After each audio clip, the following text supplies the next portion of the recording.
नमस्ते प्रणाम दीदी बहनी माई चाची भौजी। हमार नाम नीलम धुरिया बा। नमस्ते प्रणाम चाची माई दीदी बहनी भौजी। हम मंजू वर्मा। स्वागत बा मंजू नीलम का संघर्ष 142 के चैनल में।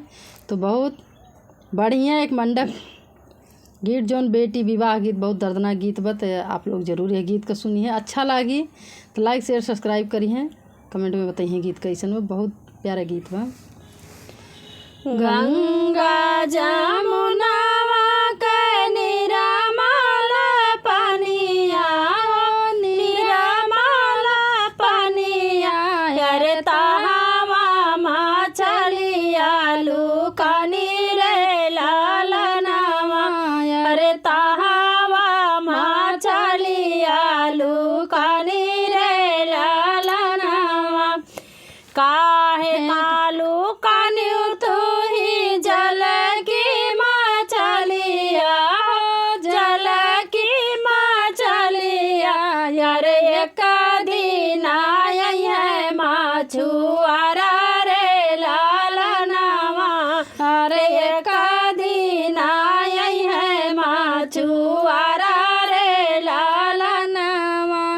नदिया के बिचावा में जलवा डरई है, जलवा डरई है, अरे तू का जेलई है फासाई रे लालनावा, अरे तू का जेलई है फासाई रे लालनावा।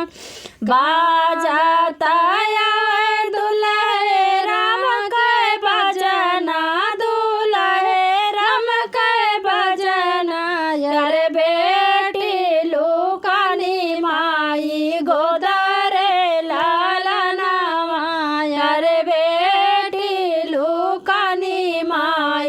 गोदारे लालनावा।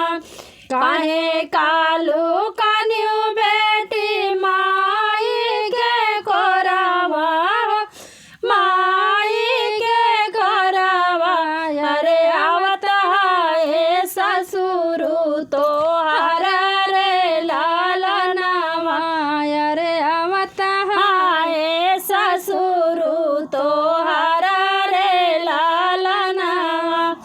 काहे कालू कान्यू बेटी चाची के कोरावा, चाची के कोरावा, अरे आई है ससुरु जी तो हर रे लालनावा, अरे आए हैं ससुर जी तो हर रे लालनावा। बाजल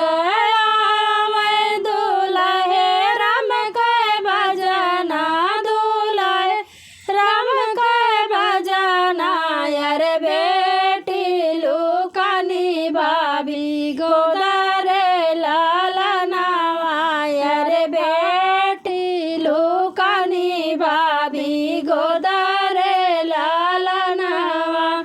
काहे कालू कान्यू बेटी भाभी के गोदिया, भाभी के गोदिया, अरे आवत है सजना तो हर रे लालनावा, अरे आवत है सजना तो हर रे लालनावा। सोने के सिंघरिया से मंगिया भरई है हो, मंगिया भरई है, अरे लाई जाई है डोलिया बैठाई रे लालनावा, अरे लाई जाई है डोलिया बैठाई रे लालनावा। गंगा जमुनावा के निरामल पानिया, निरामल पानिया, अरे तहावा मछलिया लुकानी